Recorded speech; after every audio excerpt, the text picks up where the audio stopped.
భగవద్గీత 6వ అధ్యాయం 11, 12 శ్లోకములు.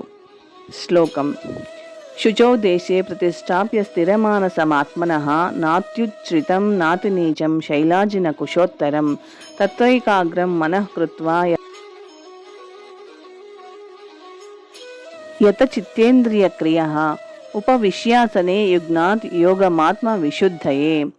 అర్థం ఏమిటంటే, యోగ సాధన చేయడానికి మనిషి ఏకాంత ప్రదేశానికి వెళ్ళి నేలపై కుశగ్రాసాన్ని పరిచి దానిని జింక చర్మంతోనూ వస్త్రంతోనూ కప్పాలి. ఆసనం మరీ ఎత్తుగాను మరీ పల్లంగానూ ఉండక పవిత్రమైన స్థానంలో ఉండాలి. తరువాత యోగి దానిపై స్థిరంగా కూర్చుండి మనో ఇంద్రియ కలాపాలను నిగ్రహించి మనస్సును ఏకాగ్రపరిచి హృదయ శుద్ధి కొరకు యోగ సాధన చేయాలి. ఇక్కడ శుచౌ దేశే అన్న పదము తీర్థ ప్రదేశాలను సూచిస్తుంది. భారతదేశంలో యోగులు అంటే ఆధ్యాత్మికవాదులు, భక్తులు ఇల్లు విడిచి ప్రయాగ, మధుర, బృందావనము, హృషికేశ్, హరిద్వార్ వంటి తీర్థస్థానాలలో నివసిస్తారు. యమున, గంగా వంటి పవిత్ర నదులు ప్రవహించే చోట వారు ఒంటరిగా సాధన చేస్తారు. కానీ ఇది ఎల్లవేళలా ముఖ్యంగా పాశ్చాత్యులకు సాధ్యపడదు. పెద్ద నగరాలలో ఉండే నామమాత్ర యోగ సంస్థలు భౌతిక లాభాలను పొందడంలో జయప్రదమై ఉండవచ్చు, కానీ నిజమైన యోగ సాధనకు అవి ఏమాత్రం తగినవి కావు. ఆత్మనిగ్రహం లేనివాడు, మనస్సు కల్లోలితమైన వాడు ధ్యాన సాధన చేయలేడు. అందుకే జనసామాన్యము, అల్పాయుష్యు కలవారు, ఆధ్యాత్మికానుభూతిలో మందకొడిగా సాగేవారు, నానా రకాల చింతలతో సర్వదా కలత చెందిన వారిగా ఉండే కలియుగంలో, అంటే ప్రస్తుత యుగంలో, భగవన్నామ కీర్తనయే ఆధ్యాత్మికానుభూతికి ఉత్తమ మార్గమని బృహన్నారదీయ పురాణంలో ఇలా చెప్పబడింది: హరేర్నామ హరేర్నామ హరేర్నామమైవ కేవలం కలౌ నాస్త్యేవ నాస్త్యేవ నాస్త్యేవ గతిరన్యదా. ఈ కలహ కపట యుగంలో భగవన్నామ కీర్తనము ఒక్కటే ముక్తికి ఉపాయము. వేరొక మార్గము లేదు, వేరొక మార్గము లేదు, వేరొక మార్గము లేదు. జై శ్రీకృష్ణ. 13, 14 శ్లోకములు. సమం కాయ శిరోగ్రీవం ధారయన్నచలం స్థిరః సంప్రేక్ష్య నాసికాగ్రం స్వం దిశశ్చానవలోకయన్ ప్రశాంతాత్మా విగతభిర్బ్రహ్మచారివ్రతే స్థితః మనః సంయమ్య మచ్చిత్తో యుక్త ఆసీత మత్పరః. అర్థమేమిటంటే, మనిషి తన శరీరమును, మెడను, శిరమును నిటారుగా ఒక సరళ రేఖలో నిలిపి చూపును ముక్కు కొన మీద స్థిరంగా ఉంచాలి. ఆ విధంగా కలత చెందనిది, స్వాధీనమైనది అయిన మనస్సుతో భయరహితుడై మైథున సుఖం నుండి పూర్తిగా విడివడి అతడు హృదయంలో నన్ను ధ్యానిస్తూ నన్నే చరమ జీవిత లక్ష్యంగా చేసుకోవాలి. జై శ్రీకృష్ణ. చతుర్భుజ విష్ణు రూపమైనట్టి పరమాత్మునిగా ప్రతి జీవి హృదయంలోనూ ఉండే శ్రీకృష్ణుని తెలుసుకోవడమే జీవిత లక్ష్యం. ఈ హృదయస్థ విష్ణు రూపాన్ని అన్వేషించి చూడడం కొరకే యోగ పద్ధతి సాధన చేయబడుతుంది, కానీ వేరే ఉద్దేశానికి కానే కాదు. హృదయస్థ విష్ణుమూర్తి మనిషి హృదయంలో వసించే కృష్ణుని ప్రధాన ప్రాతినిధ్యము. ఈ విష్ణుమూర్తిని అనుభూతము చేసుకునే ఆలోచన లేనివాడు వ్యర్థంగా కపటపు యోగ సాధనలో నెలకొని నిశ్చయంగా కాలాన్ని వృధా చేసుకుంటాడు. శ్రీకృష్ణుడే చరమ జీవిత లక్ష్యము. ఇక హృదయంలో ఉండే విష్ణుమూర్తే యోగ సాధన విషయము. ఈ హృదయంలోని విష్ణుమూర్తిని అనుభూతము చేసుకోవడానికి మనిషి పూర్తిగా మైథున భోగాన్ని విడిచిపెట్టాలి. అందుకే అతడు ఇల్లు విడిచి ఏకాంత ప్రదేశంలో ఒంటరిగా జీవిస్తూ పైన చెప్పిన విధంగా ఆసీనుడు కావాలి. ఇంట్లో లేదా ఇంకొక చోట ప్రతిరోజు మైథున సుఖాన్ని అనుభవిస్తూనే నామమాత్ర యోగ తరగతులలో పాల్గొని ఎవ్వడూ యోగి కాలేడు. మనిషి మనోనిగ్రహాన్ని సాధన చేస్తూ అన్ని రకాలైన ఇంద్రియ భోగాలను, వాటిలో ప్రధానమైన మైథున సుఖాన్ని విడిచిపెట్టాలి. యాజ్ఞవల్క్య మహర్షి రచించిన బ్రహ్మచర్య సూత్రాలలో ఈ విధంగా చెప్పబడింది: తత్ర మైథున త్యాగో బ్రహ్మచర్యం ప్రవక్ష్యతే. అన్ని సమయాలలో, అన్ని పరిస్థితులలో, అన్ని ప్రదేశాలలో కర్మణ, వాచ, మనస మైథున భోగాన్ని పూర్తిగా మనిషి మానుకునేందుకు తోడ్పడడానికే బ్రహ్మచర్య వ్రతము ఉద్దేశించబడింది. మైథున భోగంలో ఉంటూనే ఎవ్వడూ చక్కగా యోగ సాధనను చేయలేడు. అందుకే మైథున సుఖ జ్ఞానమే లేనట్టి బాల్యం నుండే బ్రహ్మచర్యము బోధించబడుతోంది. బాలురు 5 ఏళ్ల వయస్సులో గురుకులానికి అంటే గురువుగారు ఉండే ప్రదేశానికి పంపబడతారు. ఆయన వారు ఖచ్చితమైన బ్రహ్మచారులుగా అయ్యేటట్లు శిక్షణను ఇస్తారు.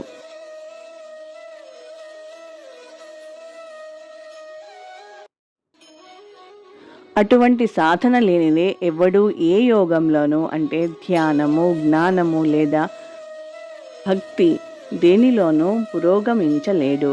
అయినా మనిషి కేవలం తన భార్యతోనే, అందులోనూ నియమానుసారంగానే సంగమిస్తూ వైవాహిక జీవన నియమాలను పాటించినప్పుడు కూడా బ్రహ్మచారిగానే చెప్పబడతాడు. అటువంటి అదుపులోనున్న గృహస్థ బ్రహ్మచారి భక్తి సాంప్రదాయంలో అంగీకరింపబడిన జ్ఞాన ధ్యాన సాంప్రదాయాల వారు గృహస్థ బ్రహ్మచారులను తమలో చేర్చుకోరు. వారికి ఎటువంటి మినహాయింపు లేకుండా పూర్తి పరిత్యాగం కావాలి. భక్తి సాంప్రదాయంలో నియమిత మైథున భోగము గృహస్థ బ్రహ్మచారికి అనుమతించబడుతోంది. ఎందుకంటే భక్తి యోగం ఎంత శక్తిమైనది అంటే మనిషి ఉన్నతమైన భగవత్ సేవలో నెలకొన్నవాడై అప్రయత్నంగానే మైథున సుఖాకర్షణను కోల్పోతాడు. భగవద్గీత 2వ అధ్యాయం 59వ శ్లోకంలో ఈ విధంగా చెప్పబడింది.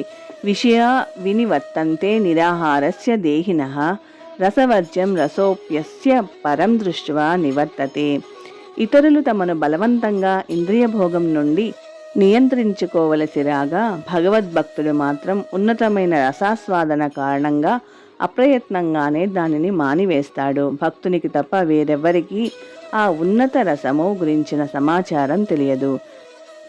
విగత భీహి మనిషి పూర్తిగా కృష్ణ భక్తి భావనలో ఉన్నవాడు కానిది నిర్భయుడు కాలేడు. బద్ధజీవుడు తన వికృత స్మృతి కారణంగా అంటే కృష్ణుడితో ఉన్నట్టి నిత్య సంబంధ విస్మృతి వలన భీతుడై ఉంటాడు. భయం ద్వితీయాభినివేశతః స్యాద్ ఈషాదాపేతస్య విపర్యో స్మృతి అని భాగవతం పలికింది. కేవలం కృష్ణభక్తి భావనే నిర్భయత్వానికి ఆధారం. అందుకే కృష్ణభక్తి భావనలో ఉన్న వ్యక్తికి పరిపూర్ణమైన సాధన సాధ్యమవుతుంది.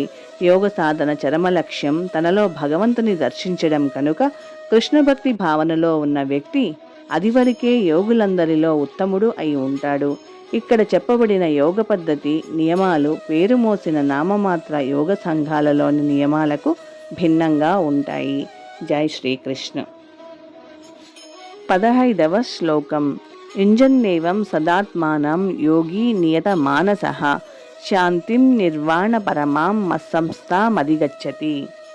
అర్థమేమిటంటే ఈ విధంగా దేహం, మనస్సు, కర్మలను నిరంతరం అదుపు చేయడాన్ని సాధన చేసిన యోగి నియంత్రిత మనస్సు కలవాడై భౌతిక అస్తిత్వాన్ని ఆపివేయడం ద్వారా భగవద్ రాజ్యమును అంటే కృష్ణలోకాన్ని పొందుతాడు.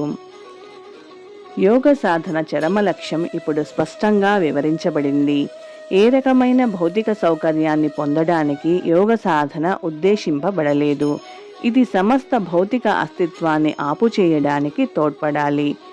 ఆరోగ్యాన్ని బాగు చేసుకోవాలని కోరుకునేవాడు లేదా భౌతిక సిద్ధిని వాంఛించేవాడు భగవద్గీత ప్రకారం యోగి కాడు.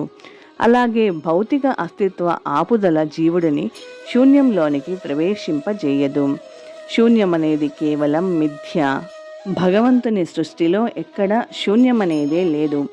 పైగా భౌతిక అస్తిత్వాన్ని ఆపివేయడం అనేది జీవుడిని ఆధ్యాత్మిక ఆకాశంలోనికి అంటే భగవద్ధామంలోనికి ప్రవేశించేటట్లు చేస్తుంది.